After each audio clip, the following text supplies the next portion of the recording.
Hello বন্ধুরা, আমি নন্দ, তোমাদেরকে ওয়েলকাম ব্যাক জানাচ্ছি ব্যাকবেঞ্চে পেটস ব্লগ। আশা করি সবাই ভালো আছো, সুস্থ আছো, মজা আছো এবং ফাটাফাটি আছো। আমি গেছিলাম রানাদার দোকানে, আর রানাদার দোকানে গেলে পাখির যা কালেকশন দেখি সেটা এত ভালো লাগে। রং বেরঙের বদ্রি পাখি, রং বেরঙের লাভবার্ড, ককাটেল। আর রানাদার দোকান থেকে আমি সমস্ত পাখি নিই। তোমাদের পাখি লাগলে তোমরাও কন্ট্যাক্ট করতে পারো, কোনো অসুবিধা নেই। আর হ্যাঁ, সব রকম পাখি আনিয়ে দেওয়া হয় এখানে।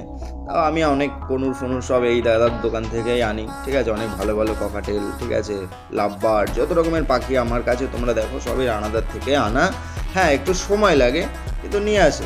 তো এরকম ভিডিও যদি তোমার ভালো লেগে থাকে চ্যানেলে অবশ্যই সাবস্ক্রাইব করবে আর বন্ধুটাকে সাপোর্ট করে যাবে। তো এই দেখো কত সুন্দর ককাটেলগুলো আমার খুবই পছন্দ ছিল। ভাবছিলাম কিছু নেব কিন্তু নেওয়া হয়নি, থাক নেক্সট টাইম নেব। আর এখানে কিছু জাভা রয়েছে। কালেকশান খুব ভালো থাকে পাখির, কিন্তু পাখি নিতে গেলে আমার একটু পকেটের জোর লাগে। তো এই হলো রানাদার দোকানের বোর্ড।